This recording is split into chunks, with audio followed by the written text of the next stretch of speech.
Bueno, como siempre, desde Mega QM lo que buscamos es brindarle análisis e información para que puedan tomar las mejores decisiones de inversión.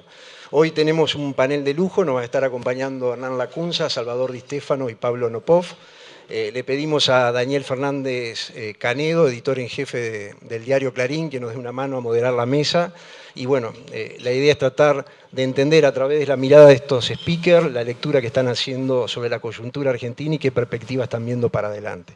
Así que Daniel, te paso la posta, espero que te diviertas y bueno, muchas gracias por estar participando. No, muchísimas gracias a vos, muchísimas gracias a los directivos, muchísimas gracias. Estamos con una mañana maravillosa, así que vamos a escuchar a tres conocedores de la política y de la economía argentina, ¿no?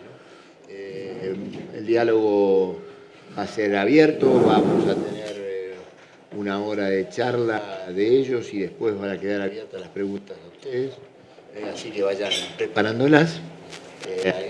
Desde ya un momento muy particular a 8 meses de la asunción del gobierno, ¿no? Un gobierno que hace un fuertísimo ajuste fiscal y con una baja de la inflación. Y la pregunta para arrancar, Hernán, es, bueno, ¿cuál es la foto hoy y cómo viene?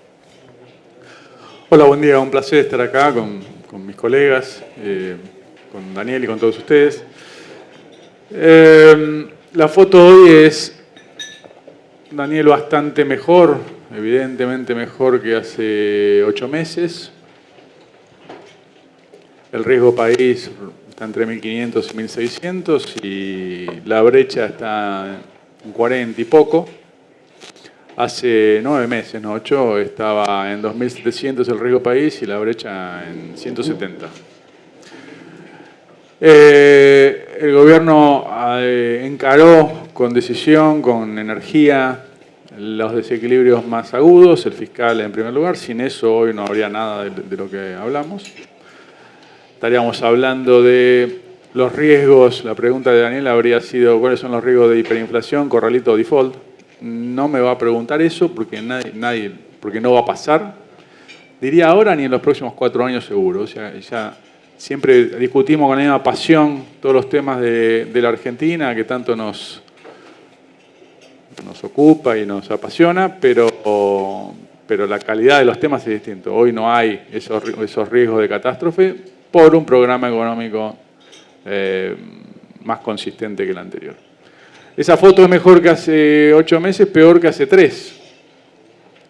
Hace 3, ese combo que pongo como para de par de variables de riesgo país y brecha cambiaria, lo que hoy es 1.600 y 40, hace 2 meses era 1.200 y 20. Entonces, me parece que lo que dio resultado hasta fin de mayo se agotó en junio y julio. Otro indicador que puedo decir, las reservas netas empezaron en menos 11, llegaron a 0 en mayo y ahora están en menos 3.500 millones de dólares. El Banco Central los primeros 5 meses compraba 150 millones de dólares por día, o sea, le quedaban arriba de la mesa entre la oferta y la demanda 150 millones por día. En junio y julio vendió, poquito, bueno, neutro. En agosto, poquito compró, neutro en 2 meses y medio. De más 150 a neutro, bueno, tomemos nota. Hacer política económica no es tomar las decisiones el 11 de diciembre y bueno, y acá por 4 años, no. Hay que sintonizar o resetear las decisiones y las políticas a la luz de la evidencia. Termino, para no hacerme muy largo, Daniel, este primer approach. El programa económico tiene un menú de 4 pasos. El primer paso fue servido, es el equilibrio fiscal, sin eso no habría nada a posteriori. Con una baja del gasto muy significativa, del orden del 30%. La verdad, si hubiéramos hecho esta reunión en diciembre, me hubieran dicho, habría dicho que no, me habría equivocado. Así que equilibrio fiscal, también con una suba de impuestos, básicamente el país. El segundo, el primer plato, después de la entrada, es la prudencia monetaria asociada al primero. Las canillas de emisión. No se cerraron todas, pero diría que ha sido parte de la prudencia, parte de la solución. La canilla de financiación del Tesoro, la más grave, sí está cerrada. La de los puts de los bancos está cerrada un 80%, la doy por cerrada. La de la LELIX no, se cambió el deudor, el firmante del pagaré. Y la de la compra de dólares, la verdad que no es necesario cerrarla. Después, si querés, en otra pregunta hablamos. Pero lo que está trabado es el plato principal, que es normalizar el mercado de cambio, levantar el cepo. Y el mozo no se está acercando con ese plato, medio que se está alejando, porque cada día el tipo de cambio real vale un poquito menos, porque la inflación sigue siendo superior al ritmo del 2% mensual devaluatorio. Y si no hay ese tercer plato, no hay cuarto, que es recuperar el crédito y bueno, el riesgo país abajo de 1000, renovar voluntariamente la deuda, o sea, disipar cualquier riesgo inquietud de ese tipo, recuperar el crédito externo y local, volver a crecer, que es un poco los riesgos de que si no hay B corta, ok, que haya una U asimétrica, pero no una L. Bueno, creo que al 13 de agosto, esa es una pintura, Daniel, para empezar. Bueno, la economía entonces, mejor que hace 8 meses, peor que hace 3, me parece que quedo con eso. Lo que planteó Hernán, y para arrancar el tema cambiario de ella, ¿no? Que me parece que lo vamos a ir hoy, va a cruzar un poco parte importante de la charla. ¿Y la política, Pablo? Primero, buen día, ¿no? Gracias. Y gracias por el espacio. La verdad que, digamos, Argentina es un país maravilloso en cuanto a las cosas que pasan todos los días. Yo diría que si tuviese que decir 2 o 3 cosas para tratar de entender hoy, plantearía por lo menos algunas preguntas y algunas afirmaciones. Lo primero es si esto es o no es un interregno. Milei podría ser una alternancia grande, porque finalmente no es uno de los actores que venía alternándose, pero la pregunta es si esto es más grande que Milei, conceptualmente, si esto es un cambio sistémico. Si querés, tuviste un cambio sistémico con el regreso a la democracia, te dio lugar a 2 décadas de peronismo-radicalismo. Tuviste un cambio sistémico en el 2001, te dio 2 décadas de kirchnerismo-macrismo. La pregunta es si esto es otra vez algo que resetea el sistema y que rompe el péndulo y que sin importar cómo le vaya a Milei, lo que viene no sabemos bien cómo es, ni con quién, ni es estrictamente obvio qué es lo que pasó y demás. Entonces, primera pregunta, que me parece que el devenir de las cosas a veces incrementa o aminora eso, si querés. Estos días es como que la figura de interregnos se incrementa, digamos, ¿no? por la cantidad de sucesos o los pocos sucesos tan comentados que están sucediéndose. El primer punto es si estamos cerca de algo que es mucho más grande o es un proceso más. Segundo punto, para entender alguna de las cosas que nos cuesta entender, es que la figura del presidente tiene cosas pocas veces vistas. Por ejemplo, un presidente que parte del poder es mostrar que no tiene todo el poder. Y eso es raro en Argentina porque somos como muy presidencialistas, nos gustan los presidentes muy poderosos, pero eso conlleva una especie de astucia muy grande en donde no discute siquiera la herencia, sino discute que todavía hay que dar peleas. Y lo que quiero decir con esto es que Milei, parte de su presidencia, juega a ser candidato.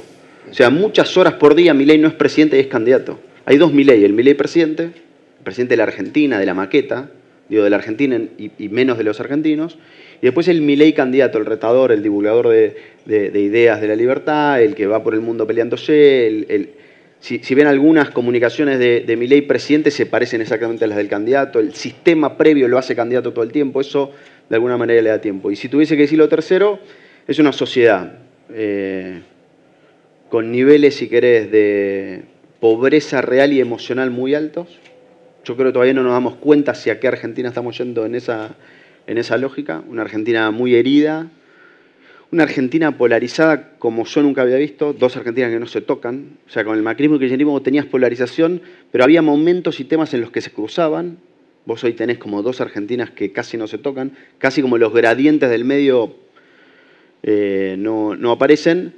Y eso te lleva, si querés, a un argentino que es la pregunta que nos hacemos siempre, que es ¿hasta cuándo? ¿No? O sea, y la variable tiempo es una variable que nosotros la vemos muy presente en casi todo abordaje que hacemos, y en todos esos abordajes vemos que Milei tiene más tiempo del que creeríamos que debería tener por todo lo que está sucediendo. Y te lo pongo desde otro lugar, que es las variables de realidad, o sea, llegás o no llegás a fin de mes, ¿no? Las variables de realidad, las que no tienen que ver con quién votaste, cuando están tan tensionadas, en este caso por la polarización, quiere decir que todavía hay tiempo. O sea, si vos le preguntás a los argentinos si le dan o no le dan tiempo a Milei, parte del tiempo que le den o no le den no solo tiene que ver con lo que les pasa, sino por cómo votaron. Y ahí encontramos dos cosas. Digo, lo primero es argentinos que les cuesta tener tiempo para sí, pero se lo dan a Milei, porque sienten que hay que transitar esto. Eso es esfuerzo en primera persona. Yo no lo he visto nunca. ¿Eso se está cortando? Claro que se está cortando. Y lo más difícil es que un día se va a cortar. Es como va a ser casi de un viernes para un lunes. Ahora, decididamente hoy tenés argentinos que sienten que este proceso, que no les queda claro bien cómo es ni qué es un proceso que hay que transitar. Está.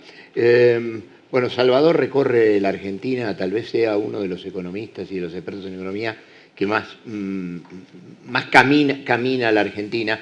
Y voy a una cosa de Hernán. Hernán decía si la economía, una de las preguntas que hay es si la economía se reactiva en B corta, ¿no? Después de caer fuerte en la primera parte del año, hay una recuperación. Si es en una U o si estamos en una L y el estancamiento en el que entramos, digamos, y en el que estamos, bueno, va a tardar mucho tiempo en levantarse. ¿Cómo lo ves, Salvador?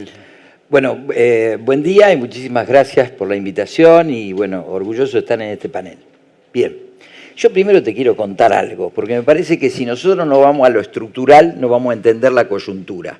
Entonces yo me voy a salir un poco de la coyuntura y de lo que probablemente ustedes vienen a buscar para ponerme en un lugar de negocio. Porque yo cuando voy al interior me encuentro con una persona que me dice, tengo este negocio, ¿qué hago? Y cuando me encuentro con esa persona, lo primero que veo es una persona poseída por el kirchnerismo. Con lo cual ustedes me dicen, ¿qué tenemos que hacer? Y soy como un cura exorcizador. Voy a sacarle el kirchnerismo de adentro. Porque la gente en los negocios, ¿qué tiene? Tiene el modelo de negocio del kirchnerismo y quiere aplicarlo bajo el modelo de Milei. Y es ahí en donde entramos en profundas contradicciones. Entonces, tres aspectos básicos del kirchnerismo. El kirchnerismo tenía déficit fiscal y emisión monetaria. Y tenía tipo de cambio anclado. ¿Eso que generaba? Externalidades negativas, inflación y brecha. Por si esto fuera poco, te daban crédito a tasa negativa y tasa real negativa. Te llenaba de guita. El negocio era hacer stock. El negocio era no vender. Te vendo este vaso 10 pesos. No lo querés, lo dejo en la estantería. Mañana lo voy a vender a 11. No había vendedores. Despachaba a la gente. La gente hacía stock. La gente jugaba a la defensiva y ganaba. Sacaba crédito y cuando el modelo implosionaba, que subía el dólar, todo se ajustaba, vendía algo de mercadería, cancelaba el crédito, compraba algo de dólares, jugaba en la brecha y seguía funcionando. ¿Dónde estaba lo productivo? ¿Dónde estaba lo competitivo? En ningún lugar. Viene Javier Milei. Equilibrio fiscal, no emisión, el tipo de cambio deja de ser el ancla regularizador de toda la economía y la gente está perdida. ¿Por qué? Porque la gente aquí estaba acostumbrada a comprar dólares. Entonces te dice, che, hay que comprar dólares. Yo siempre cuento una anécdota que cuando voy al interior me encuentro con gente y me dice, Salvador, viste que antes de la charla te para alguien, ¿no? Entonces te dice, Salvador, dice, ¿cómo anda? Y digo, bien, ¿y usted? Contento, se fue el kirchnerismo. Ah, muy bien. ¿Y a quién votó? A Milei. ¿Y está contento? Sí. ¿Le puedo hacer una pregunta? Sí. ¿Cuándo explota esto? No, ¿cómo cuándo explota? Dice, no, porque tienen que devaluar. Yo tengo stock, tengo que vender la soja cuando devalúe toda la historia. No, se va a fundir si guarda la soja. Tiene que vender, usted tiene que rotar, tiene que hacer otra cosa en la economía, porque si no, no vamos a ningún lado. Yo recién comentaba aquí con una empresa importantísima que nosotros asesoramos, hace del 2020 que no invierte. Si no se pone a invertir hoy, no llega con la producción en el 2026. Si no llega con la producción en el 2026, nos quedamos fuera del mercado. Game over, terminó el juego. Entonces, hoy hay que invertir. Entonces, esa empresa no puede estar viendo la brecha, el tipo de cambio, porque tiene que mirar su mercado. Yo creo que nosotros los argentinos estamos muy obsesionados por mirar la macro y no estamos viendo la micro. Ahora ustedes me dicen, en la micro, ¿hay problemas? Sí, yo soy del interior. Hoy los números no dan para el campo. Vos para hacer una hectárea de soja tenés que hacer 42 quintales de soja, para hacer una hectárea de maíz tenés que hacer 100. Algo el gobierno tiene que hacer con las economías regionales. La nuez PK no la podemos exportar, cayó una helada con el azúcar, tenemos problemas, y cuando vos vas andando al interior, todo lo que tenga que ver con lo primario tiene problemas, ¿me explico? Sí. Ahora, si vos entrás en el proceso de agregado de valor y de transformación, creo que gana Gita. Ahora, ¿el punto cuál es? Seguimos pensando si esto va a andar o no va a andar, porque si esto va a andar o no va a andar, no hacemos nada y estamos en problemas. Si los argentinos apostamos al cambio, como apostó muchos jóvenes, creo que vamos a tener un país creciendo en los próximos años. Bueno, ahí está planteada una discrepancia. Uno de los nudos, ¿no? La micro y la macro. Si puede funcionar la micro, si no funciona la macro.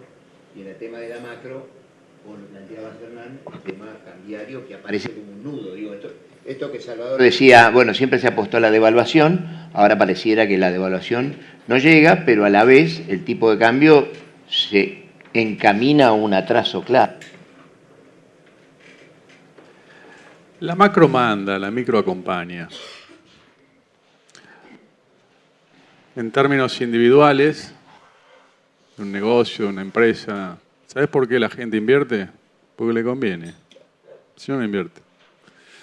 Entonces, hay que darle las condiciones atmosféricas apropiadas a la macro para que tenga un horizonte donde, bueno, voy a invertir hoy, voy a tener una tasa de retorno y dentro de X tiempo, un año agrícola o 5 de una metalúrgica, le voy a poder sacar y voy a tener una renta.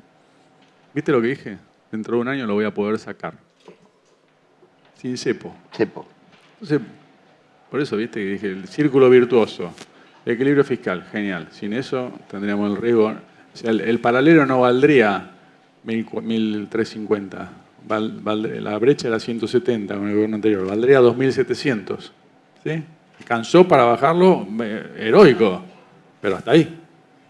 Entonces, cuando lo queremos bajar un poquito más, le tiramos dólares al contado con liqui y se nos descompensa y nos sube el riesgo país. ¿Por qué? Porque los bonistas dicen, pero esas son yo aspiro a las mismas reservas. Bueno, vuelvo al track. Perdóname, sí. ¿Ves levantamiento del cepo fin de año? ¿Después de fin de año? Nunca. La verdad que para levantar el cepo, Daniel, veo muchos análisis correctos, pero que miran, hacen mucho hincapié en los stocks. ¿Viste cuántas reservas tengo y cuántos pesos? En cualquiera de sus formas, líquidos o en pasivos remunerados. Por supuesto que hay me gustaría tener más reservas para levantar el cepo necesito muchas reservas, pocos pesos y un tipo de cambio competitivo. Pocos pesos voy a tener, muchas reservas no, ni este año, ni por mucho tiempo. Pero a mí me obsesionan los flujos. O sea, por más que tengamos pocos pesos y tenemos reserva cero, con esos pocos pesos a 9.40 vamos a ir a comprar dólares. Pero no porque somos especuladores, kirchneristas. No, porque hacemos lo que nos conviene. Y hacer política económica con la premisa de que no, hay que confiar porque somos distintos, no sucede. Es una candidez. Si levantáramos hoy 13 de agosto, mañana nos levantamos, hago la pregunta acá, lo hice alguna vez públicamente, a 9.40, ¿quién compra? Ok, ¿quién vende? No se puede levantar. A 1.000, ¿quién compra? A 1.100, ¿quién compra? A 1.200, ¿quién compra? ¿Quién vende? A 1.500, ¿quién vende? Va a aparecer un techo, ¿no? Va a aparecer. En la catástrofe de 2002, con 5 presidentes, Corralito, Tifogue, paró en 4, no en 4.000. Aparece la oferta. ¿Okay? Pero a 9.40, el tipo de cambio real, o sea, corregido por inflación, bilateral, hoy es 50% inferior al de diciembre. 50% inferior al de diciembre. O sea, o este es bajo o aquel era alto. Pero como nadie sabe, ni yo, ni nadie, ni el gobierno sabe cuál es el tipo de cambio de equilibrio, importa lo que pensamos todos. Entonces no pueden levantar el cepo por eso. Porque a este tipo de cambio va a haber más demanda que oferta. Hay más demanda que oferta. De hecho, las reservas netas pasaron de 0 a menos 3.500. Con cepo. Entonces, para que haya inversión, yo puedo hacer un montón de cosas micro. Y terminando con tu pregunta. Por ejemplo, el RIGI. El RIGI es una medida micro. El RIGI lo que hace es, bueno, al que invierte más de tanto, le bajo impuestos. Está bueno, bajar impuestos. Entonces esa es la segunda pregunta que hace cualquier inversor, cualquiera, grande o chico, dice, che, ¿cuánto es la tasa de retorno de mi negocio o de mi inversión? Si meto 100, ¿cuánto saco? Y me bajo impuestos y saco más. Buenísimo. Ok, esa es la segunda pregunta. Y la primera, bueno, ¿lo puedo sacar? Ah, no, ahí se puede. Bueno, la macro manda. Entonces es muy importante poder completar ese tercer paso, ese tercer plato, de poder normalizar el mercado de cambios. Y para eso tengo que preparar los ingredientes de ese tercer plato. Entre otros, tener un tipo de cambio competitivo, donde sea atractivo quedarse en pesos o caro pasarse a dólares. ¿Está bien? Mientras la inflación es 4 y la devaluación es 2, y repito, el mozo se está alejando con el plato. No se está acercando. Ahora, termino. ¿Va a haber una catástrofe? No. No va a haber una catástrofe. ¿Por qué? Porque tenemos equilibrio fiscal. No va a haber una hiperinflación, lo dije el primer minuto. Ni una devaluación. No. Tenemos equilibrio fiscal y prudencia monetaria. Muy importante. Sirvió para que el contado con liqui valga 1.300, no 2.700. Muy importante. Ahora, no 900, la brecha hoy, que es 40, y que el gobierno le tira dólares para bajarle el techo, tiene un problema de piso, no de techo. La brecha es la diferencia entre un piso y un techo. No sé si el techo está alto o el piso está bajo. No sé, nadie sabe. Pero todos nosotros recién hice la pregunta y dije, no, en 9.40 compro. La política me parece que Milei mete en crisis a todo el resto de la oposición, ¿no? Hoy existe la idea de que hay, de alguna forma, Milei tiene poco diputado, tiene pocos senadores, tiene poco como para operar, como para armar una masa crítica de poder político, de gestionar, pero a la vez enfrente no tiene nada, con lo cual las posibilidades de avanzar parecen muchas. Bueno, enfrente tiene lo que de alguna manera lo hizo presidente, lo que le dio sentido como candidato. Y como es un presidente muy débil en muchas cosas, por ejemplo, en sustentación política, en poder legislativo, en intendentes, en gobernadores, por eso me parece que transiciona todas las veces que puede a esta idea de candidato, casi candidato eterno. Todo lo que puede ser candidato es candidato. También es cierto que ha reconvertido cierta, si querés, yo creo que hay una conversión de resignificación del ejercicio del poder con Milei en esta lógica de, si estamos acá el 9 de diciembre, decíamos, che, fijémonos en la historia del regreso a la democracia acá, la cantidad de gobernadores explica o de alguna manera condiciona el devenir de ciertos gobiernos. Entonces, veían los gobiernos que más dificultades habían tenido menos gobernadores. Lo decías, che, este tiene 0 gobernador. Yo creo que Milei se levanta a la mañana y dice, menos mal que no tengo un gobernador. Ninguno es mío, todos son de otro, todos tienen que resolver la propia. Por eso yo creo que a veces, algunas horas por día, me pregunto si esto no es más grande, si esto no es un interregno en donde se está resignificando un poquito qué hace un presidente, qué hace un gobernador y qué hace un intendente, en esta lógica de ejercicio de poder rara, distinta y demás que hay. Ahora, hay algo no menor, porque la poesía tiene límites. Vos decís cantidad de legisladores. Yo digo, 3 trimestres, 3 preguntas, 3 Mileis. El primero era, che, ¿termino o no termino? Todos nos hacemos esa pregunta, a veces con brutalidad, a veces como, ¿y tendrá algún problemita? Che, ¿cómo llegamos? Pascua. Respuesta ya consolidada. Segundo, che, ¿saca leyes o no saca leyes? Que tiene que ver con esto que vos decís. Lo que pasa es que yo creo que logró decir que sí, y ahora llega la tercera pregunta, que de alguna manera condiciona un poco y se pega con lo que decía Hernán de ciertas cosas que funcionan y que ahora vienen nuevos desafíos. La tercera es, che, ¿es presidente o no es presidente? Y gobierna o no gobierna, y qué temas y con qué ganas. Entonces, me parece que lo que Milei está dando, tal vez con algún grado de conciencia, con algún grado de conciencia, es como una conversación de cómo se resignifica el poder, porque efectivamente es distinto, y efectivamente cada vez que todos los opositores se manifiestan muy parecido a lo que lo hacían en el 2023, Milei se va al 2023 y entonces juega de menos presidente. me da la sensación que todavía no hay nadie que pueda posicionarse después de Milei. Y esa es una de las ventajas de Milei. Y lo digo hasta en términos temáticos. Si la oposición de alguna manera lo busca Milei por cuestiones inflacionarias, Milei ahí tiene dos ventajas. Una es que gran parte de la sociedad siente que la inflación está bajando, o que bajó, y después siente que gran parte del sistema que estuvo previo fueron los que crearon la inflación. Entonces digo, me parece que en términos de figuras, de narrativa y de temas, por ahora todos los que estaban antes de Milei siguen estando antes de Milei. ¿Dónde veo una puertita, si querés? No en la Argentina que heredó Milei, que es la Argentina con inflación, sino en la Argentina que empieza a tener Milei presidente. Me parece que esa es la conversación que viene y en donde por primera vez Milei podría tener más incomodidades. Salvador, bueno, me parece que esto es una mañana de buenas noticias en términos, Hernán dijo no va a haber hiperinflación, no hay que esperar una gran devaluación, no hay que esperar una hiper, me parece que el marco en el cual a 8 meses de haber asumido, ¿no?, lo que era la Argentina de diciembre, lo que es la Argentina hoy, hay un nuevo escenario. En ese nuevo escenario te preguntan los empresarios medianos y chicos de la Argentina, bueno, qué hacer y qué espero. ¿Qué les decís? Bueno, en primer lugar les digo a Hernán que yo no levanté la mano cuando abrió de dólares porque yo ya no tengo más un dólar. Me parece cosa de viejo tener dólar y hablar de dólar. El dólar es un stock que la persona que el 10 de diciembre hizo un placito fijo uva, no vino acá a la casa, hizo un placito uva, ya le ganó al dólar. Todo el que tiene dólar en la Argentina en los últimos 4 años fue perdedor. Miren el dólar contra la inflación, perdieron. Miren el dólar contra los bonos, perdieron.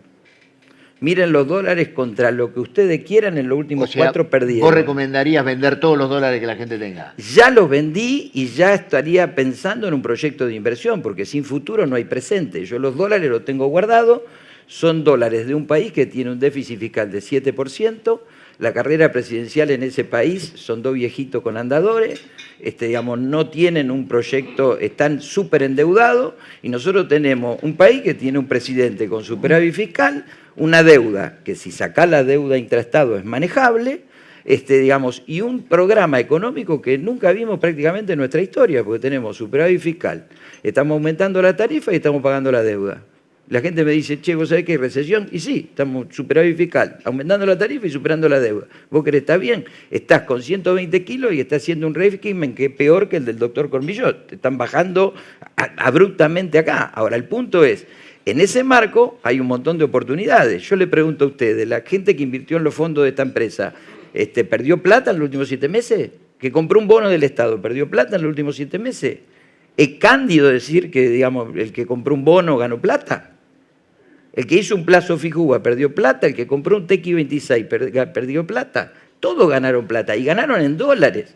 ¿Por qué? Porque el programa económico tiene una persona que lo hace sustentable, que dice, políticamente voy a tener superávit fiscal y sigo teniendo superávit fiscal. Entonces, ¿yo qué le tengo que decir al empresario del interior? Compre esa tierra porque mañana va a salir más cara. Compre ese campo porque va a salir más caro. Porque no sabemos dónde estamos parados. Porque en verdad, en el año 2011, los campos en Argentina valían igual que en Estados Unidos. Y por culpa de un señor que puso el cepo, los campos no subieron más. Hoy un campo en Argentina está a 11.000, 12.000 dólares, un campo en Estados Unidos está a 50.000. ¿Qué va a pasar si saca el cepo? No va a valer el campo argentino 50.000, pero 25.000 puede valerlo. Entonces, a ver, lo que viene por delante, si vos ordenás la economía, es una apreciación en el valor de los activos importante. Y yo lo que tengo que hacer es salir a capturar mercado en una economía que hace que no crece del 2011 y si hago el per cápita cayó más del 10%. Entonces, esta es una economía que yo tengo que salir a capturar mercado. ¿Por qué estoy contento de estar acá? Porque es la primera vez que estoy con ustedes y a lo mejor capturo mercado, si les gusto, si no les gusto no capturaré el mercado, pero orgulloso de estar acá y bendecido porque esta gente me contrató. Entonces, ¿qué es la vida de la empresa? Ganar mercado. Yo todos los días tengo que ganar un poquito de mercado.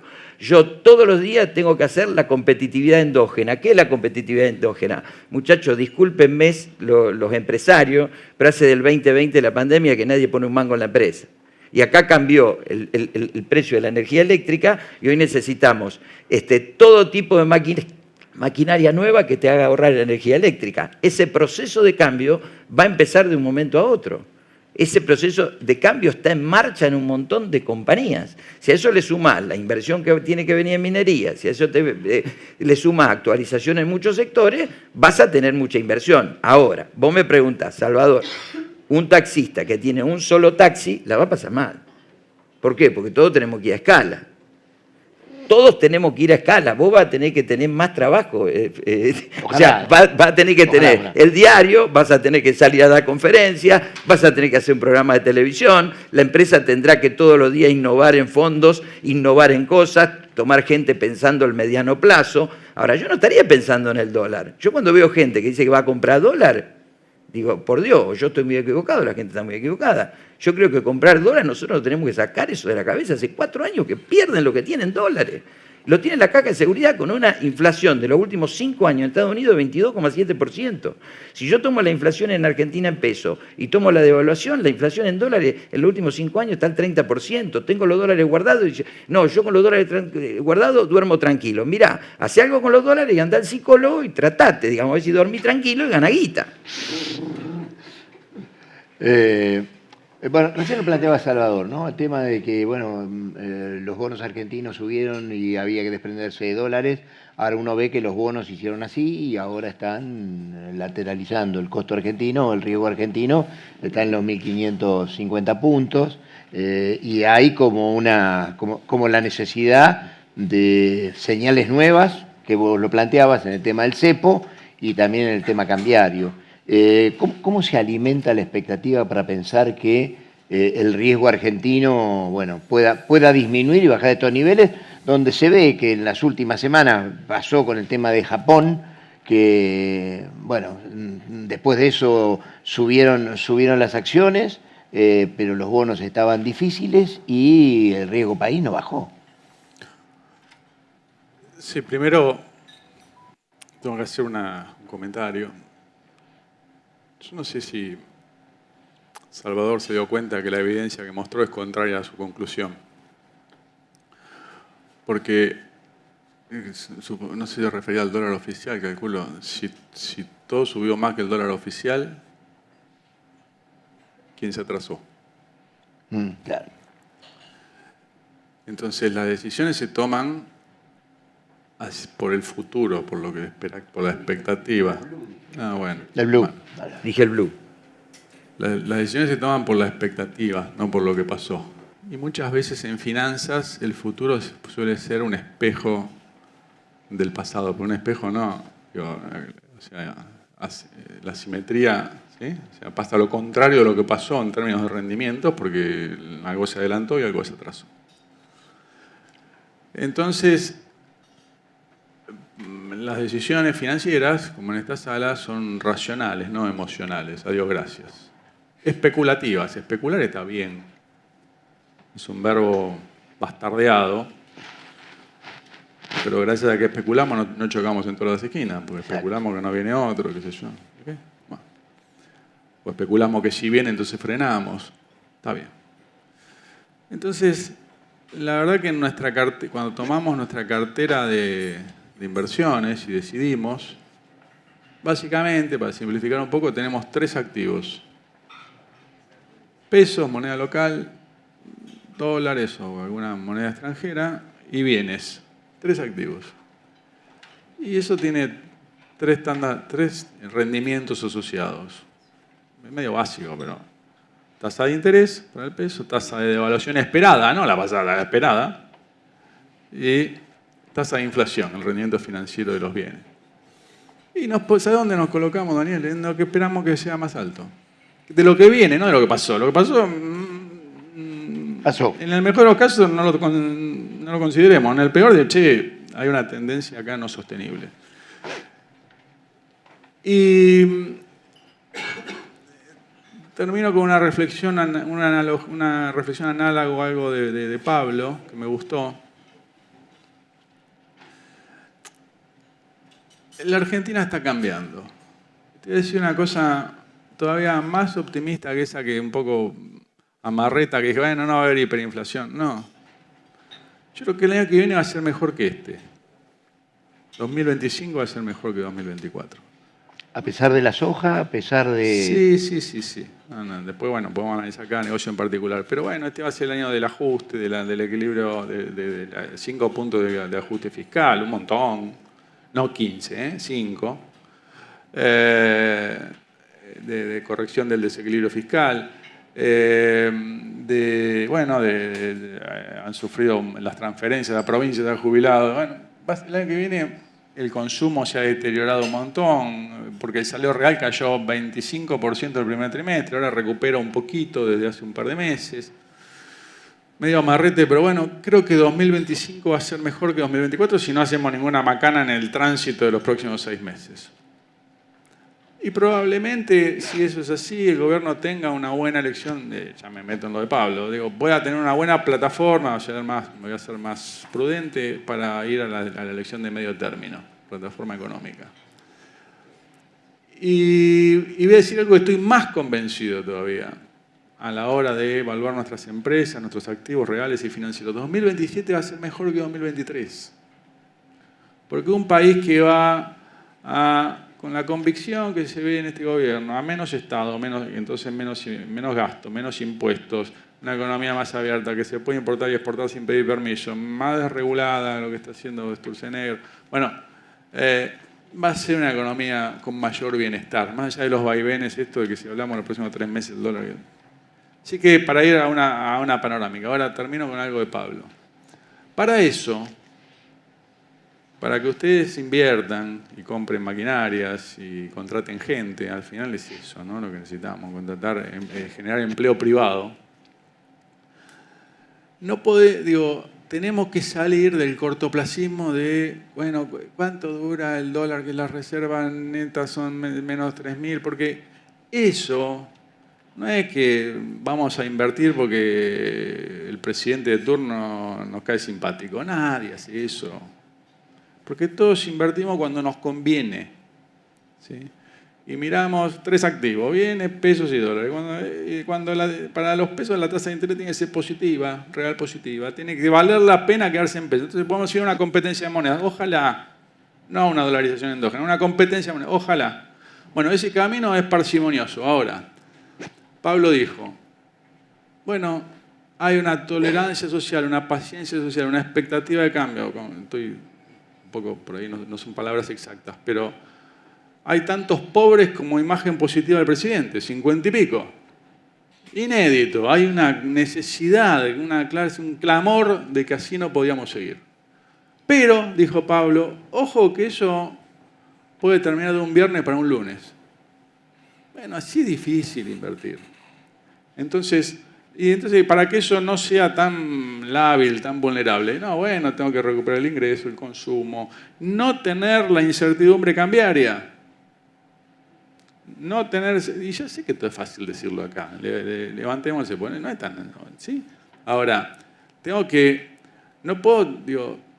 así como la expectativa social tiene que ser más larga que 3 meses, la expectativa cambiaria también. Y no por arengas, porque todos hacemos cuentas, ¿sí? Entonces, cuando a 9.40 compras o vendés, no es emocional la respuesta, es racional. Pablo, tengo la intención de ir al fleje y muy coyuntural. Todos vimos la imagen de Fabiola Yáñez golpeada, o con signos de haber sufrido violencia. Hoy sale un reportaje en El País de España del expresidente Alberto Fernández diciendo que yo nunca la golpeé. Y el kirchnerismo viene arrastrando, ¿no?, haber perdido una elección, y me parece que por lo que estamos hablando acá, lo que estamos escuchando acá, la idea de que la estrategia de expandir el consumo interno para que después vas a crecer, fracasó, por lo menos. ¿El kirchnerismo está herido de muerte? La figura de la expresidenta Cristina Fernández de Kirchner es mencionada como la principal opositora por los argentinos. Pero te voy a decir un dato curioso o interesante que devela la respuesta a esa pregunta. Cristina Fernández de Kirchner es más mencionada como principal opositora entre los mileístas que entre los no mileístas. Dicho de otro modo, la necesitan enfrente de los que están cerca del presidente y la dejan de querer tener al lado de los que estaban amparados por ella. Se está vaciando la representación del kirchnerismo. Nosotros vamos a ir a la elección del año que viene con el kirchnerismo más chico de todos. Posiblemente el más nítido, pero el más chico. Entonces, parte de la explicación de por qué vamos a tener kirchnerismo es porque se va a tratar de quedar con el 100% de lo que no es Milei. Y eso puede ser más de lo que netamente debería ser el kirchnerismo. Ahora, cuando vos entrás en representaciones que tienen que ver con el otro y no con lo propio, estás atado a circunstancias. Entonces, a tu pregunta, ¿está herido de muerte? Y yo creo que se está desangrando a una velocidad impresionante. Lo que vimos estos días, yo creo que acelera el final de algo que tal vez estaba medio terminado. Yo creo que no hay ganadores en el sistema pasado con lo que se está diciendo, con lo que estamos viendo que podría haber sucedido con el expresidente Alberto Fernández. Nadie gana del viejo sistema. Yo creo que a Milei lo haces más candidato y más presidente, y creo, sobre esta figura que yo decía antes, del interregno, se hace más fuerte. Entonces, eso responde a que todo lo que estaba antes, pero especialmente ese polo, se está vaciando de significado, de representación. La elección del año pasado, parte de la elección, se explica porque hay un conjunto de hogares argentinos con historicidad peronista, con fuerte arraigo en el kirchnerismo, que lo eligieron a Milei y que hoy todavía creen que Milei, que los llevó a un lugar todavía de mayor pobreza en el que estaban, creen que una parte de Milei los puede sacar de ahí. Con lo cual te diría que lo del kirchnerismo por primera vez casi no depende del kirchnerismo, y esa herida es una herida grande que desangra día a día. Salvador, aparte de vender los dólares, ¿qué hay que mirar? No te digo, en un empresario pyme, en un comerciante, y si se abre el RIGI, digamos, en las grandes empresas, bueno, en las grandes inversiones. Yo quiero coincidir con Hernán que los próximos 4 años van a ser mejores que los últimos 4, porque en los próximos 4 años no vamos a tener 2 de pandemia, 3 de seca ni 4 de kirchnerismo. A festejar, Lo que viene, a festejar. Vamos. Lo que viene es mucho mejor. Ahora, ¿qué es lo que tiene que mirar un empresario? Su mercado. Hoy los negocios son productivo, financiero, impositivo y comerciales. Yo tengo que trabajar mucho en lo comercial. Cuando dije del vaso a 10 pesos te lo vendo, si no mañana aumenta, ¿cómo hay ahora en mi ley? Te lo vendo a 10, es caro. 9, 8.50 en 3 cuotas, 8, 7.80, tengo que vender lo que tengo en el stock. Hoy tengo que tener una política comercial, hoy tengo que tener inteligencia artificial, hoy si me sobra un manguito lo tengo que poner en la parte financiera, hoy tengo que tratar por todos los medios de buscar el mejor financiamiento para la empresa. La competitividad endógena es invertir en maquinaria que a su vez me bajen los costos unitarios.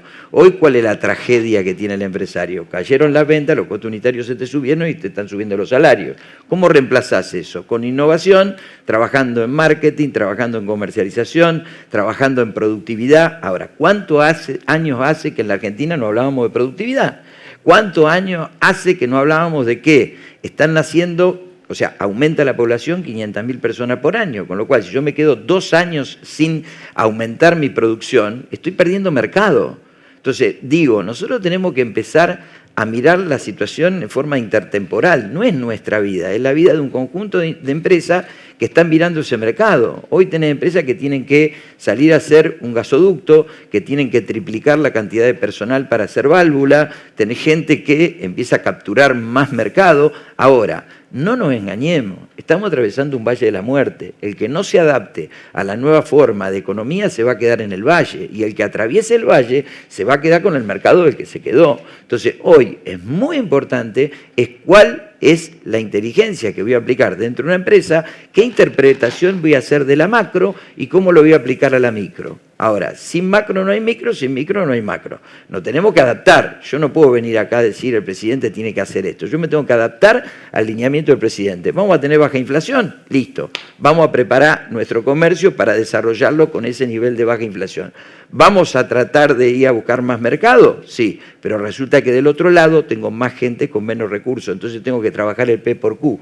Para eso trabajaré con tecnología o con lo que sea. Ahora, hay que cambiar la cabeza. Acá en la Argentina, cuando estuvo Cristina, dice no voy a invertir porque viene Venezuela. Vino Macri, dice no, muy tiernito, ¿viste? Este fue empresario. Viene Alberto, dice, ¿viste lo que es Alberto? Viene Milei, este pibe está loco. No, flaco, tenés que invertir. Hay que invertir, hay que agarrar un plan y desarrollar un plan sobre eso. Ahora, cuando yo tengo una empresa y tengo una mirada de 1 año y medio, y la verdad que tengo que especular con lo que viene, porque en verdad, si invierto y no pasa nada, tengo problemas, pero si no invierto, el de al lado se me queda con el mercado. Entonces, tengo que tener una proyección macroeconómica, tengo que definir qué es lo que viene, tengo que hacer proyecciones, y la mayoría de los economistas, no nos engañemos acá, los hacen y se compran proyecciones macroeconómicas, y yo las compro de importantes fundaciones que te dicen que este año vamos a terminar con un PBI del 3,5% y que el año que viene vamos a tener un PBI del 3,5%. Ahora, ¿todo es lineal? No. Porque la actividad industrial el año que viene va a estar floja, pero en alimento y bebida va a estar alta. Entonces, todo tiene una singularidad en el sector en donde vos estás. Entonces, ni todo está mal, ni todo está bien. Todo está como vos te adaptes a ese contexto. Y en el adaptarse a ese contexto tenemos que salir de los temas recurrentes a hablar de 2 cosas. ¿Cuándo se va a levantar el cepo? Algún día se va a levantar, este año no se va a levantar porque no están dadas las condiciones. ¿Cuándo vamos a firmar el acuerdo con el fondo? Probablemente el año que viene, cuando estén dadas las condiciones. Ahora, ¿podemos vivir con cepo? Sí. ¿Podemos vivir sin acuerdo con el fondo? Sí. ¿Se están pagando los bonos? Sí. Entonces la pregunta del millón es, ¿qué estrategia vamos a adoptar nosotros con este contexto, más que esperar que el contexto nos dé algo para nuestra estrategia? Hernán, vos estuviste sentado en la silla eléctrica que es ser ministro de Economía, ¿no? Y me parece que si uno se pone en la cabeza de Caputo hoy, con un presidente como Milei que dice, bueno, nuestros 2 nortes son tener superávit fiscal y bajar la inflación.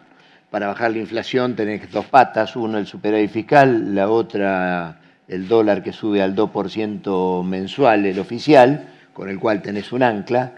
Pero mirando para adelante y mirando esto que vos decías de los flujos, ¿en qué momento tenés que abandonar la política de priorizar tanto bajar la inflación para favorecer lo que es que entre en flujos, entre otras cosas, para lo que decía Salvador, para que se garantizar el pago de los bonos y el pago de la deuda, que hasta ahora el gobierno lo está diciendo en las palabras, pero cuando se hacen las cuentas pareciera que no están todos los dólares para hacerlo? Claro, está bien. Primero, 2 reflexiones. Yo le escapo a esos razonamientos porque hoy hay sol, mañana va a ir sol. ¿De dónde sale eso? Entonces, pagamos los bonos hasta que tengamos la guita. Claro.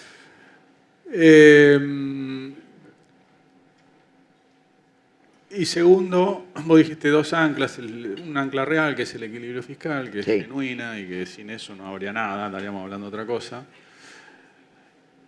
Que eso es lo que te permite bajar la inflación. Y después hay un ancla nominal, que es el tipo de cambio de Daniel Heyman, un profesor de macro de toda nuestra generación.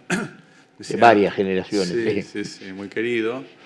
Dice que, ojo, que la variable que vos elegís como ancla es la que está dispuesto a trazar. Lógico. Esa, y tira, pero los demás siguen un poquito. Entonces es transitoria el ancla cambiaria, porque si no, lo que hablábamos todo el panel. Entonces después llegás a un tipo de cambio que no puede levantarse, porque queda como encerrado en tu propio laberinto. Entonces, yo te diría, Daniel, para ir a tu pregunta más de fondo, empezamos diciendo esta foto es mejor que hace 8 meses, genial, peor que hace 3, bueno, que no se siga deteriorando. Entonces tenés que hacer una cosa, probablemente tenés que hacer una cosa distinta a la que hiciste. No radicalmente distinta, un poco distinta.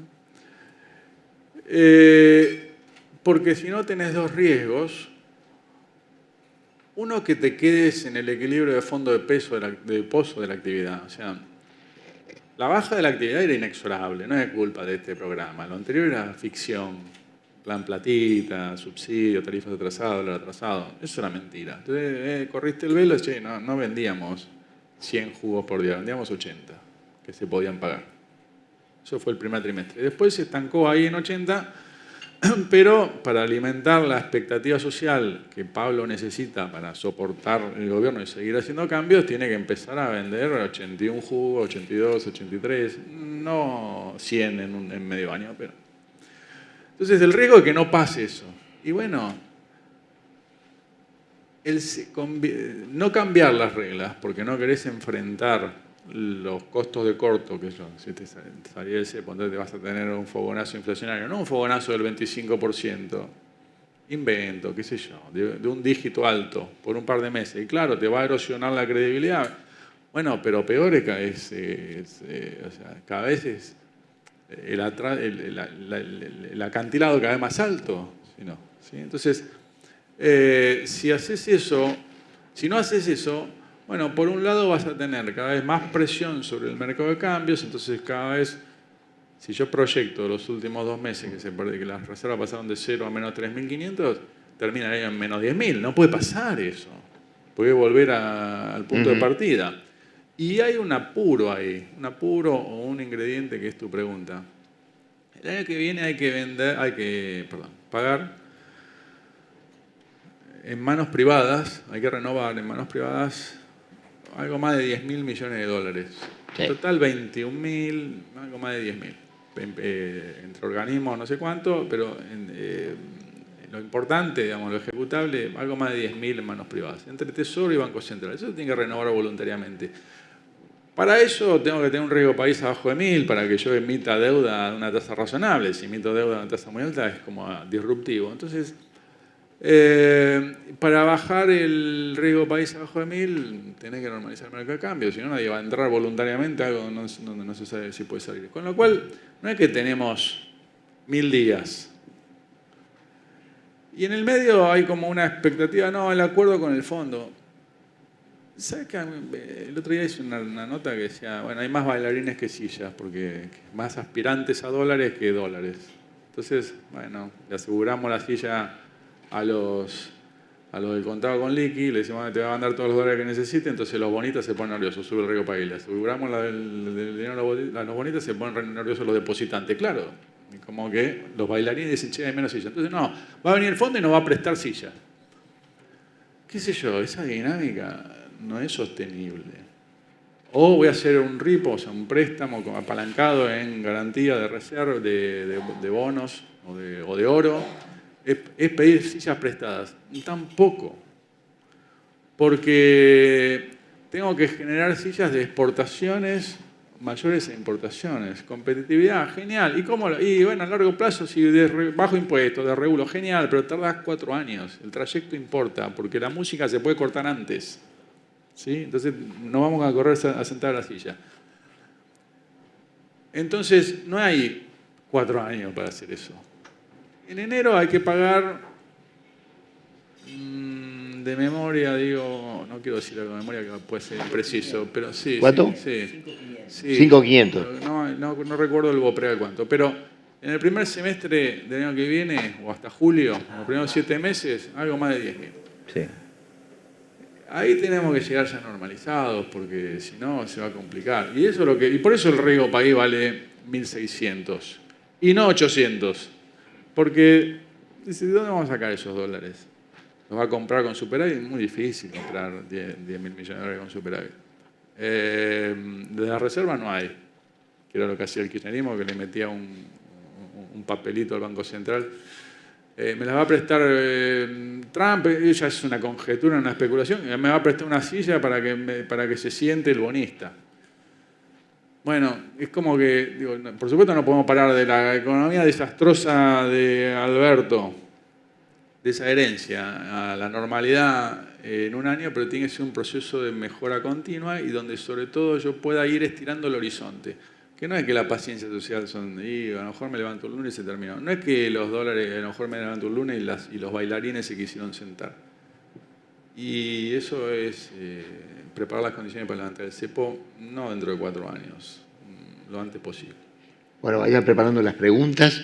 Hernán usó la metáfora del baile, y hay un baile que no termina de definirse entre el presidente y Macri, el expresidente, ¿no? Entre La Libertad Avanza y el PRO. Pareciera que van a bailar el vals, siempre se acerca, pero no se termina de concretar eso, ¿no?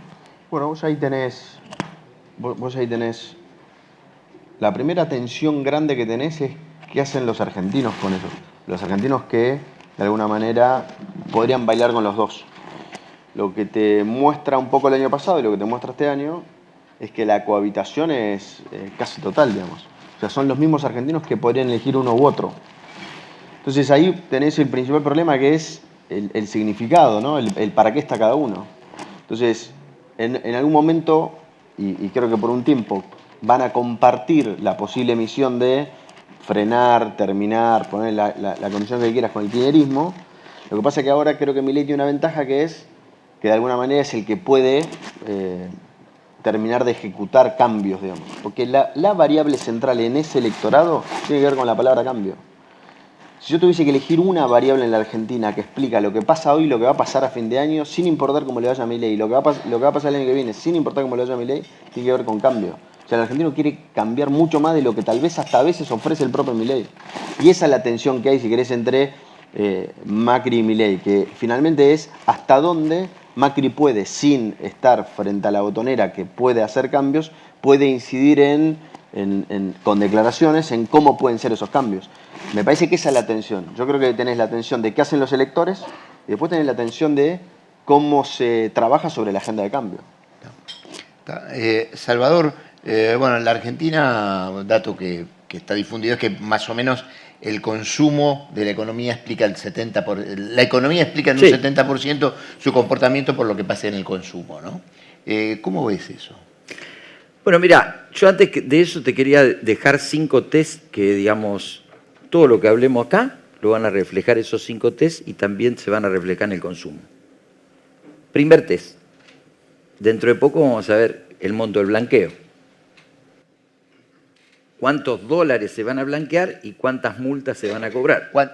¿Cuánto te parece que pueden recaudar? ¿Cuánto puede quedar en términos de...? Entre 20 y 30.000 yo festejo. Si es más de 30.000 ya discoteca.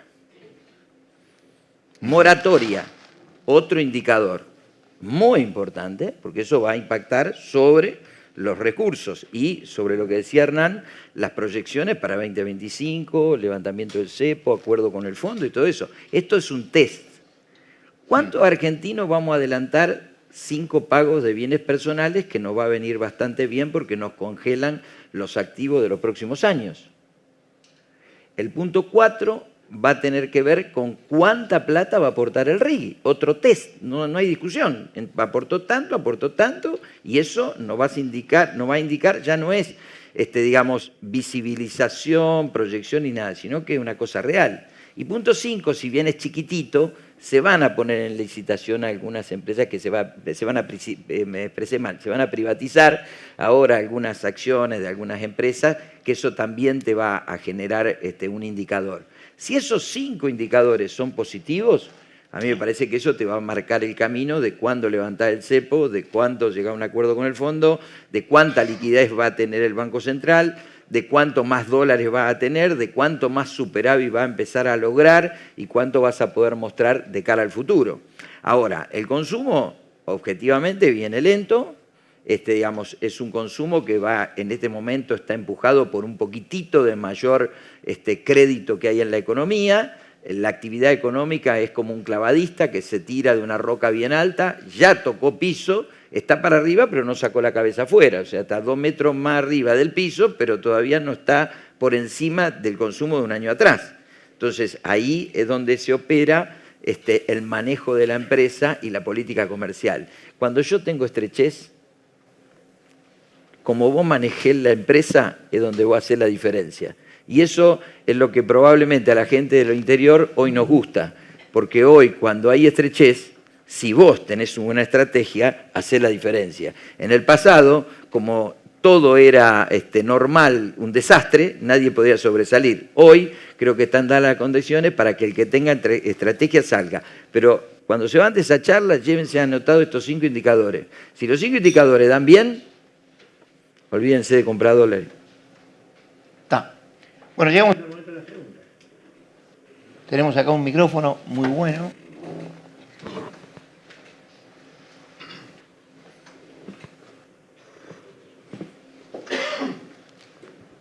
preguntas? Sigo yo, mire, no tengo problema yo. ¿Qué tal? Buen día, ¿cómo están? Buen día. Voy a sumar un par de cositas que plantearon Hernán y Salvador, a ver si podemos armarnos un horizonte de corto plazo. Hernán destacó muy bien el tema de flujos versus stocks, ¿no? Pensando en la salida del cepo, no nos hagamos la pregunta de cuántas reservas, sino cuánta oferta y cuánta demanda voy a tener hacia adelante y si en ese contexto me animo o no me animo a salir. Y Salvador planteó recién el tema del RIG, el tema del blanqueo y distintos factores que deberían estar generando oferta en el mercado cambiario de corto plazo. Teniendo en cuenta eso, ¿cuándo creen que el gobierno se puede animar a salir del cepo y qué nivel de tipo de cambio necesita para estar tranquilo en ese escenario, ¿no? Así, a ver si tenemos que seguir pensando en niveles de tipo de cambio real de equilibrio como los que tuvimos más atrás o, como bien dice el presidente, tenemos que acostumbrarnos a otro nivel y se puede dar ese equilibrio en un punto más bajo, ¿no? Esa es la pregunta primero para Hernán y después para Salvador. Tenés micrófono. Sí, me olvidé tu nombre, ¿cómo era? ¿Cómo te va, Rodrigo? Primero, ahí consulté una impresión de antes, son 10.300 millones de vencimientos entre enero y julio, más o menos mitad y mitad. Perdón la imprecisión. Entre mitad en enero y mitad en julio. Disculpas. Está bien tu pregunta, o sea, stock no vamos a tener, entonces flujos. No recuerdo los 5 test de Salvador, me recuerdo 3, después si me recuerdan los otros 2. Uno es el RIGI. Bueno, ya lo dije, digamos. Está bien, contesta la segunda pregunta, más retorno de una inversión, pero no la primera, que pueda sacar todo lo que metí. Bueno, ojalá que sea mucho, no sé, nadie puede saber. No anuncios, desembolsos de dólares que los cambien por pesos o por máquinas. Eso es el efecto cambiario del RIGI. No sé, para mí signo de pregunta. Sí, he visto algún anuncio, pero con cepo, digo, porque si vos cambias, venís, traes los dólares de afuera, los cambiás y los metés cambiás a 9.40 por peso y después el tipo de cambio es otro, perdiste un montón de guita. Entonces, primera cuestión. Segunda, el blanqueo. Ojo con el pensar que el blanqueo, si vos venís y traés dólares de afuera, viste que este blanqueo tiene, a diferencia del de 2016, tiene un objetivo más cambiario que fiscal, porque es bastante más generoso. Y aquel era, no, podés dejar afuera, pero tributar. Acá el efecto fiscal tributario es bien modesto, 0,1, 0,2 del producto. Y sí apuesta a que haya más cambiario. Ahora, ojo, porque si vos, Rodrigo, traes dólares o del colchón o de afuera, es lo mismo, y los pones en el sistema financiero y no los cambiás y los dejás en dólares, que está bien, eso tiene un premio tributario, son reservas brutas pero no netas, son encajes eso. Entonces, guarda con pensar que vamos a poder usar esos dólares para moderar o intervenir en el mercado de cambio, porque estaríamos haciendo macana, lo hizo el gobierno anterior. Sí, está bien, podés controlar el oficial, pero se van a poner eso los depositantes. Así que, sí, por supuesto que si vienen 10.000 millones, invento no sé cuánto, 10.000 millones de dólares de blanqueo y los depositan, y entonces vemos las reservas brutas en lugar de 27, 37, pero las van a seguir siendo menos 3.500. ¿Soy claro? Y el tercero es el fondo. El fondo le dijo en el staff report de junio, le dijo, mira, le mostró un gráfico inédito para el fondo, o por lo menos que lo haga público, y dijo, mira, el tipo de cambio real es casi igual, en junio te queda poquito colchón al de noviembre, después de la elección de diciembre. Difícil que te dé dinero para poder comprar pesos caros o vender dólares baratos, o sea, intervenir. Sí, digamos, y no sé, porque primero esta expectativa que gane Trump en noviembre, que asuma en enero y que en marzo se acuerde de Argentina, puede ser, pero me suena, mira, le tiro al mercado una esperanza como para, nadie sabe. Tiene que pasar una serie de cosas. Pero aún así, me parece que sería una mala praxis tomar un préstamo del acreedor, del prestamista y del prestatario para poder maniobrar un tipo de cambio con cepo, o sea, artificial, que no sabemos si está en equilibrio. ¿Está bien? Así que esas tres fuentes posibles de flujos, yo te doy una respuesta analítica. Después poner un número al Regia y hacer tu propio balance cambiario. Yo lo que digo es, bueno, no compremos, no nos apalanquemos en sillas prestadas, porque es pan para hoy, hambre para mañana. ¿Salvador? No, el tema del blanqueo, yo creo, Hernán, discrepo con vos en una sola cosa. Vos llevás todo a la macro. El flaco que va a hacer un blanqueo va a comprar un departamento, va a comprar un bono, va a comprar esto, y eso va a generar movimiento en la economía. O sea, esta es una economía chiquitita, todos lo sabemos. Si acá tirás 5.000 millones de dólares, esto se va a mover.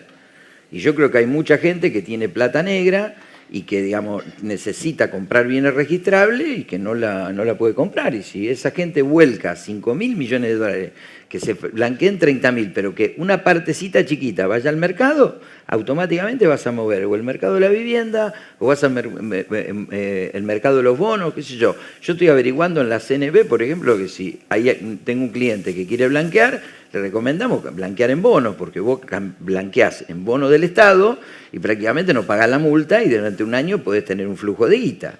Pero ¿qué estamos consultando en la CNB? Si podemos caucionar los bonos y tengo los bonos y a su vez tengo la plata para invertir en propiedades o en mi empresa y dinamizarlo. O sea, yo permanentemente estamos analizando el blanqueo para mover la actividad. No estoy pensando el blanqueo para mirar la cuenta del Banco Central. Ahora, si ese señor puede comprar un bono, caucionarlo, pone la plata en la empresa, otra persona, digamos, compra una propiedad, el mercado va a tomar dinámica, va a tomar movimiento.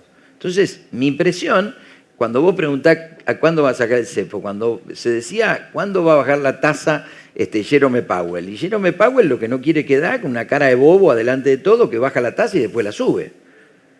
Eso, digamos, es básico. Entonces, Jerome Powell, ¿cuánto te va a bajar la tasa en Estados Unidos? Cuando esté recontra seguro que si la baja, la puede mantener ahí abajo.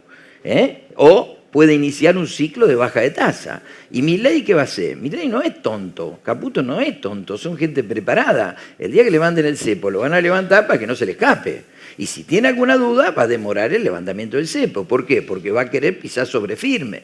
Porque acá un montón de veces nos dijeron que iba a haber una lluvia de inversiones y ni garbó. ¿Ok? Entonces, el punto es, digamos, y está bien lo que dice Hernández, que no tengamos anuncios, porque alguna vez tuvimos anuncios y después no se concretaron. Entonces, el punto es, a mí me da la impresión de que el presidente tenemos que estar preparados para no entrar en esta cuestión ridícula, el cepo se va a levantar tal día. El cepo se va a levantar cuando esté en las condiciones de mercado. Ahora, para que esté en las condiciones de mercado, necesitamos estos 5 pasos, porque estos 5 pasos que yo planteé, lo que van a generar es superávit fiscal, movimiento económico y probablemente algo más de dólares en el Banco Central. Si ese escenario se cumple, anda pensando que en el 2025 se puede levantar. Ahora, yo soy optimista que el 2025, estos 5 pasos se pueden ser muy satisfactorios y que en el 2025 podemos tener cepo levantado. Salvador hablaba de se va a levantar cuando estén dadas las condiciones. ¿Es posible tomar decisiones de política económica sobre un terreno tan firme o siempre las condiciones nunca están dadas, digamos, en general, como lo ideal? No, está bien, no, nunca están dadas. O sea, si va a esperar al momento.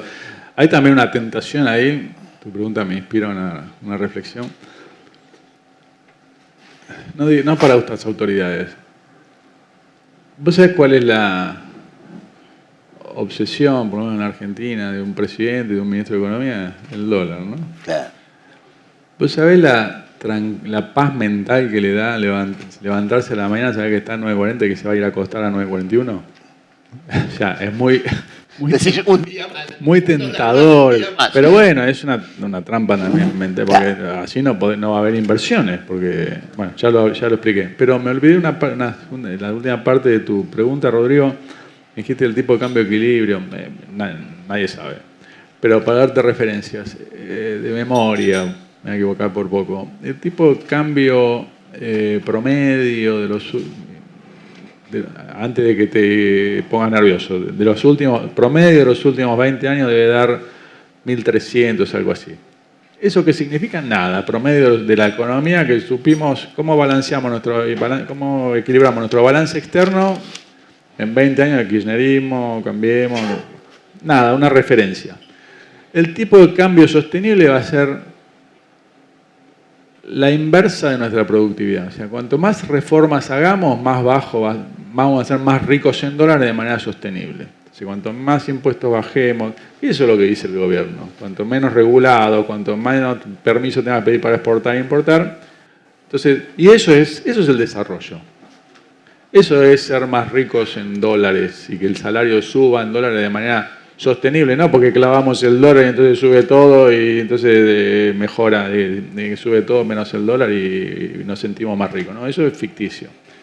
Lo real es que realmente la agenda más del Ministerio de Modernización, no sé cómo se llama, que el otro, que el tradicional de Economía. Eso te va a dar desarrollo. Ahora, uno no pasa de la adolescencia a la madurez en una noche, ¿sí? Se va a dormir, no. Y eso es lento, Rodrigo. Bajás impuestos de a poquito, porque si generás otro agujero fiscal, volvés a empezar. Y el trayecto importa.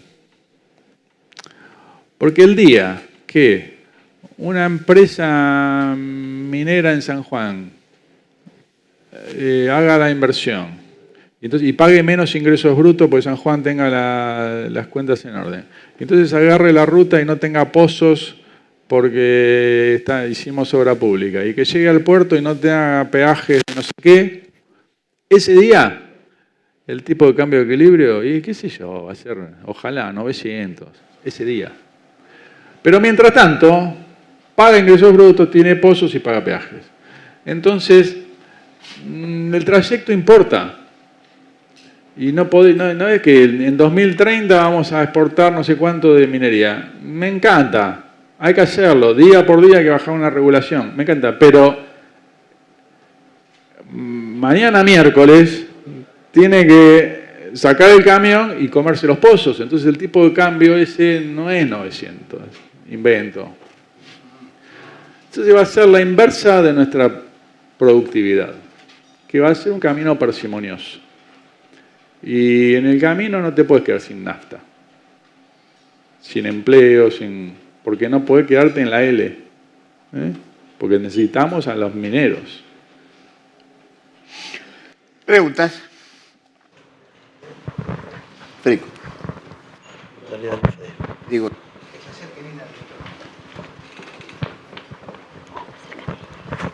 Hola, hola. Yo le quiero hacer una pregunta a Pablo. Me gustó mucho también el análisis político que hizo sobre la situación actual de Argentina. Una cosa que miramos mucho los gestores de fondo es la imagen de Milei.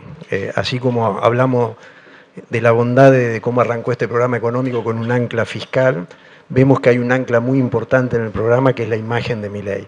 ¿Cómo estás viendo esa dinámica puesta hacia adelante con el análisis que nos acaba de brindar? ¿Qué cosa tendríamos que mirar nosotros para entender, más allá de cómo evolucione la economía, qué cosas pueden estar perjudicando en esa dinámica hacia adelante? ¿Qué es lo que tendríamos que monitorear? Porque se ha vuelto un aspecto clave al momento de tomar decisiones de inversión. Yo diría 2 o 3 cosas separadas y no en orden de importancia. Lo primero es cuánto tiempo del día Milei es candidato, retador del poder y cuánto tiempo es presidente. Cuanto tengas más de lo primero, casi sin importar el resultado, estoy siendo exagerado, Milei sostiene valores de aprobación más razonablemente parecidos a lo que es una campaña en donde sos el ganador. Entonces, primero, te diría, antes de irnos a dormir, vemos las noticias y decimos, che, esto se pareció más al 23 o al 24, la conversación. Corto. Siguiente, de la conversación del presidente, si querés, de cuánto de conversación hay sobre inflación y cuánto hay de otros temas, que son los que vienen después de inflación, si querés, pobreza, desempleo. Cuanto más allá de lo primero, te digo, Milei se parece más al del primer semestre de este año, que se parece más al del 2023. Ahí te dirías, segundo punto. Tercer punto te diría, una cuestión de cómo se sostienen ciertas expectativas. Hay una cosa que está teniendo Milei, que también es bastante inédita, que es que hay pocos optimistas presentes. no me acuerdo si lo dije, pero en general el optimista presente es el oficialista. Como vos no sé, te gusta un presidente, el 11 de diciembre asume, el 9 de diciembre eras medio pesimista, el 11 de diciembre, listo, vamos, el país que quiero. Con Milei es raro porque hay poco optimista presente, porque entre otras cosas el propio Milei les dijo, che, loco, esto es durísimo, como hay muchas conversaciones que dar, hay muchas peleas que dar. Entonces, la clave y el ancla está en la conversación futura. Digamos, yo digo, hay pocos optimistas presentes, los optimistas del futuro son obviamente los que están más cerca de Milei. La diferencia de diciembre acá en materia de expectativas se da en los adultos mayores, en los que empiezan a hablar de la historia de la Argentina. Entonces dicen, y es cierto, yo creo que con Milei vamos a estar mejor, pero bueno, esto es Argentina. El esto es Argentina es como un comodín, es como un mantra, ¿viste? Como, puede pasar, bueno, esto es Argentina, puede pasar casi cualquier cosa con esto es Argentina. Si vos haces un corte etario en los más jóvenes, no necesitan conversar, es como el optimismo, o sea, hacen propia la narrativa de Milei, están más convencidos que Milei. Con lo cual yo diría, hay que mirar ese segmento, los adultos mayores, en donde empiezan a sentir dolores. Porque más allá de los deseos que uno pueda tener, el más mileísta con Milei, el menos mileísta sin Milei, después empieza a aparecer la realidad, si querés. Entonces la conversación, yo creo, del segundo semestre, para ver la sustentación de Milei, va a tener que ver con hasta dónde la realidad tensiona con el deseo y la narrativa. Hoy lo ves un poco más creciente en los adultos mayores, en los jóvenes sigue con tranquilidad. Y por último te diría, es quiénes son los contendientes de Milei. Si los contendientes de Milei son los que lo hicieron presidente, Milei tiene tiempo. Y voy a un salto casi cuántico, si querés, en la Argentina, que sería hasta el año que viene, que es la elección. Las elecciones, finalmente, si lo querés simplificar, son preguntas. Si la pregunta de la elección es la misma que del 23, que es cómo castigo a un conjunto de personas y partidos, Milei tendrá ventaja. Y digo una cosa muy cortita. Cuando nosotros éramos chicos, elegíamos lo que nos gustaba, o sea, lo que nos representaba, no sé cuánto. Después empezamos a elegir el menos malo, descartar. Votar para elegir, votar para descartar. El año pasado se votó para castigar. Si el año que viene es lo mismo, Milei tendrá los mismos puntos de aprobación, no solo por presidente, sino por lo que tenga enfrente. Yo quiero meterme en una pregunta de Rodrigo y algo que planteaste vos, y algo que planteó recién Pablo. 2025 va a haber elecciones legislativas.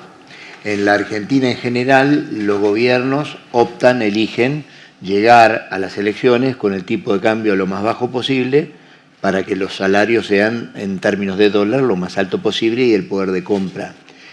En ese cruce, ¿no? Si estamos hoy en agosto, dice, bueno, en algún momento la Argentina puede llegar a tener algún tipo de cambio más alto, no una devaluación brusca, pero sí un tipo de cambio más alto, que no sea 900 y pico, sino que sea, no sé, 1000 y algo.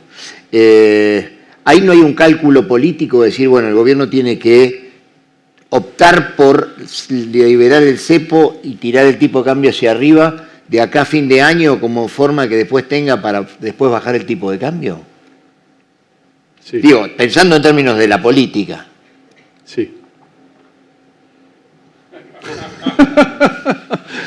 Rodrigo, ahí tenés la respuesta entonces. Sí. Bueno, para ser un poco más simpático. Bueno, en esa especulación política genuina y real que vos decís, bueno, tiene que ya con alguna holgura entrar al año que viene ya, y Pablo dirá cómo es el timing electoral, pero si quiere hacer una corrección después de marzo es tarde, me parece, ¿no? Y no quiero decir que lo va a hacer el mes que viene, pero tiene que, por eso también no solo tiene necesidades financieras por los vencimientos de deuda que hablaba antes, el cronograma, sino necesidades y hasta conveniencias políticas para no estirar mucho. Porque o se le va a anclar la actividad abajo, que también es malo electoralmente, o se va a quedar sin nafta durante el año 2025, que también es muy peligroso.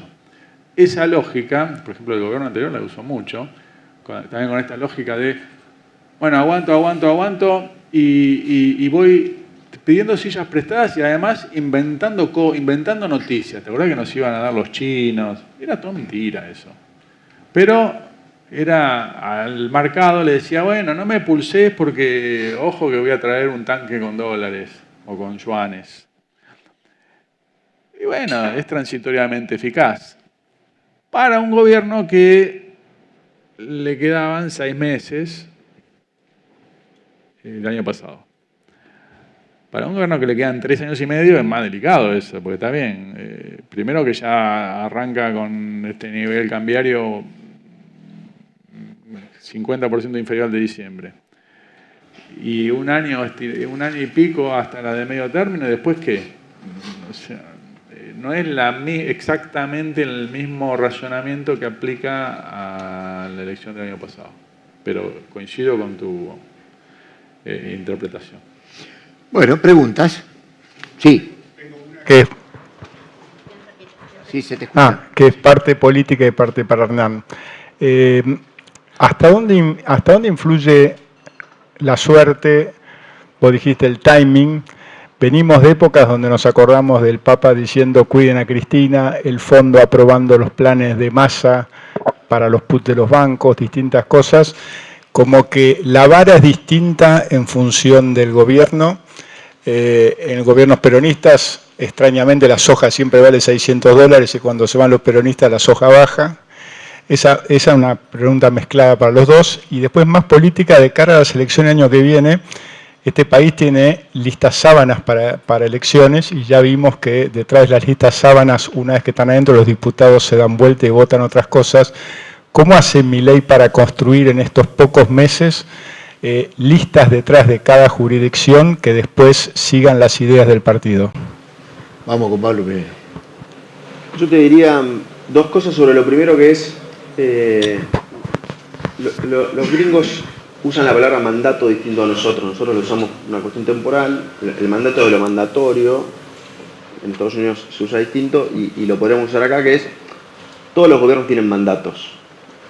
Entonces los mandatos es como que esta es tu misión, ¿no? Entonces a Milei le dieron algunas misiones u ofertó ciertas misiones, ciertos mandatos, que hay que destruir la inflación, lo que nunca se hizo, y castigar a la casta con todo lo difícil que es decir eso adentro, pero entonces yo te diría, una de las cosas que va a afectar mucho a Milei es que si tiene alguna situación inflacionaria, como la explica, porque a veces hasta puede salir fortalecido de cómo la explica, especialmente si logra decir que él diría, los empobrecedores te quieren volver a ser pobre, entonces vuelve a ser candidato, ¿no? Por eso digo, es como, yo digo, che, la mitad de los papeles que teníamos quemémoslo y los otros revisémoslo, pero entender lo que viene con lo que entendíamos antes, a veces tenemos que hacer demasiada fuerza.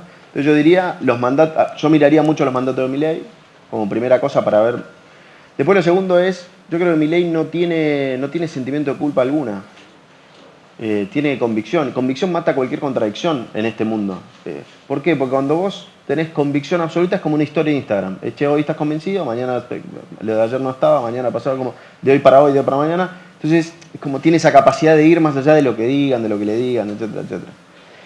Y sobre el armado, yo creo que ya no es un problema como lo fue el año pasado.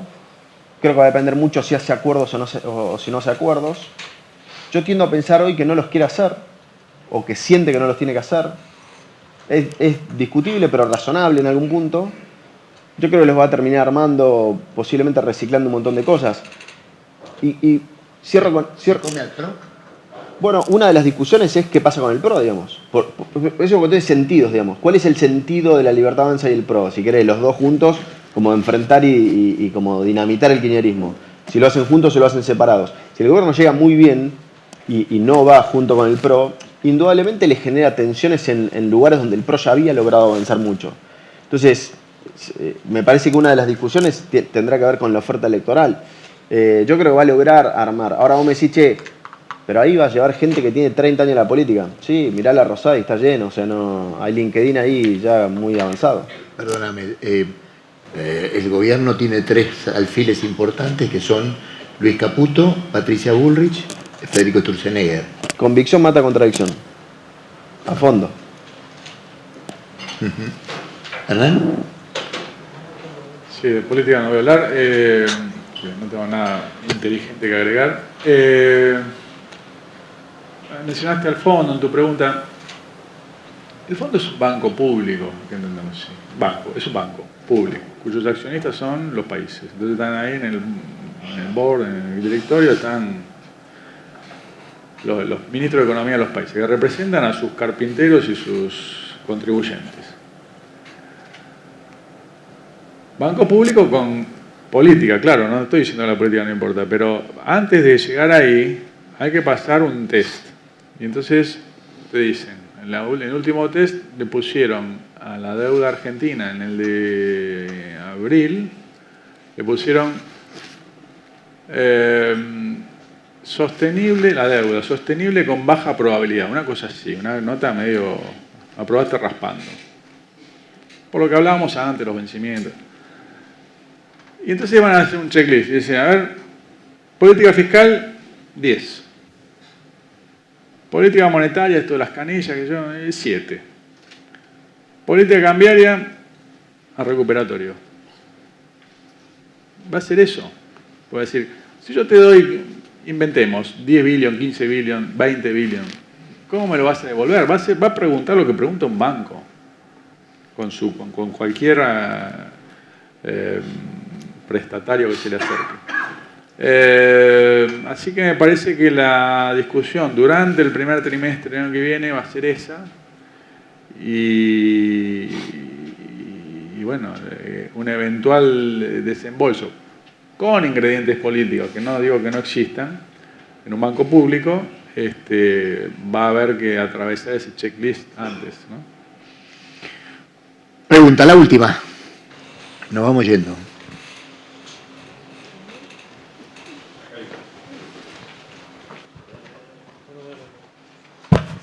Yo quería aprovechar que vinimos hasta acá para preguntarle a Mega QM. Vamos a tener plata, dólares, Salvador, perdón. Los inversores nos van a mandar a las cuentas comitentes muchos dólares, esperemos, del blanqueo. ¿Qué les recomendamos? ¿Dónde invertimos? ¿Cómo lo ven? ¿Van a sacar fondos para eso?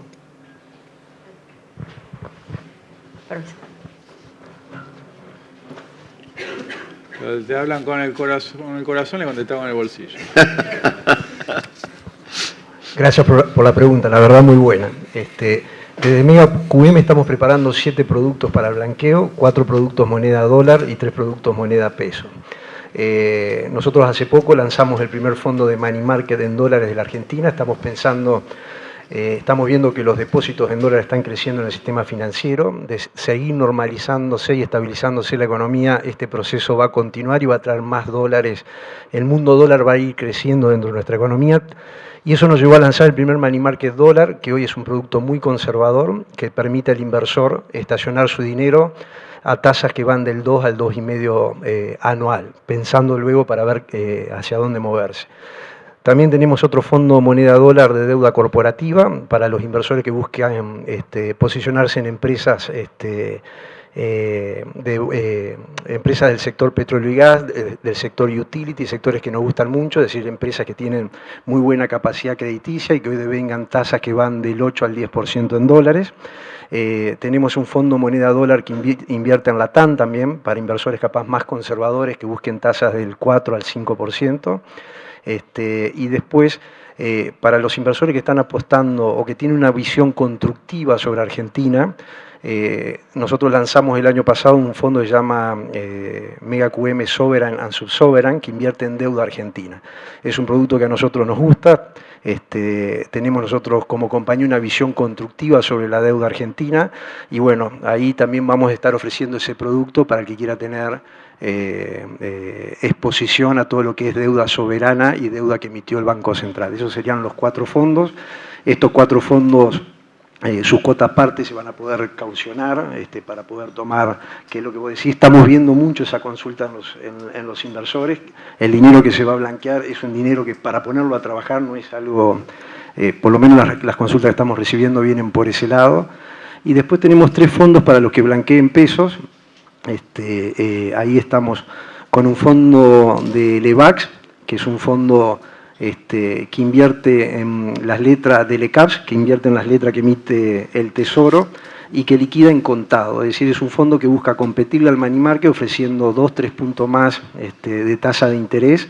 Tenemos un fondo de deuda sustentable y un fondo de infraestructura. Nos gustan mucho en el mundo pesos mirar el mercado de deuda privada.